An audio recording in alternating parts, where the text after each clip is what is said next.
सुकिंदारे पालित होईछि बीजेडीर 28तम प्रतिष्ठा दिवस। सुकिंदा निर्वाचन मंडली रे बिजु जनता दलर 28तम प्रतिष्ठा दिवस पालित हो जाइथिबा देखिबाकू मिलिछि।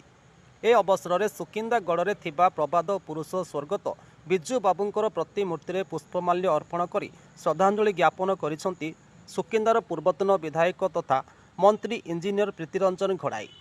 यह सहित बिजु जनता दलर निर्माता तथा नुआ ओडिशार बिंधाणी श्रीजुक्त नवीन पट्टनायक आदर्श को अनुसरण करी एक समृद्ध राज्य गठन दिगरे कार्य करिबा पई समस्त बीजेडी अनुगामी को परामर्श देछंती श्रीजुक्त घड़ाई।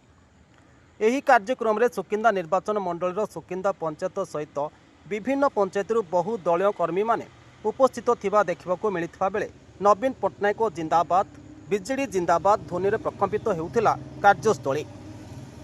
बिजु जनता दल जिंदाबाद, बिजु जनता दल जिंदाबाद, बिजु जनता दल जिंदाबाद, नवीन पट्टनायक जिंदाबाद, नवीन पट्टनायक जिंदाबाद, नवीन पट्टनायक जिंदाबाद, दानी भाई जिंदाबाद, दानी भाई जिंदाबाद, दानी भाई जिंदाबाद, बिजु जनता दल जिंदाबाद, बिजु जनता दल जिंदाबाद, बिजु जनता दल जिंदाबाद। सुकिंदा निर्वाचन मंडलीर आज प्रतिष्ठा दिवस।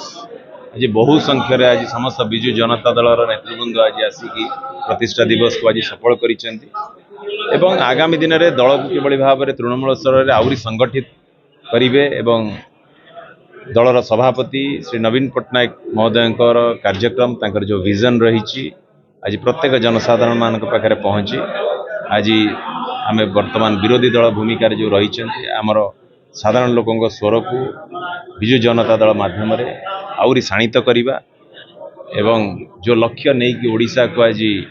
गोटे अभावी राज्य प्रभावी राज्य रे जो परिणत करिसेंती नवीन पट्टनायक महोदय आज ये सरकार प्रत्येक कार्यक्रम रे विरोधी दलर गोटे प्रमुख भूमिका आज बिजु जनता दल आज विरोधी दल भूमिका आज नहीं तेणुक समस्त कर्मकर्ता समस्त नेतृवृंद आज जेभली भाव में पूर्वर जनसाधारण मान पाखे रही सुख दुखर साथी होई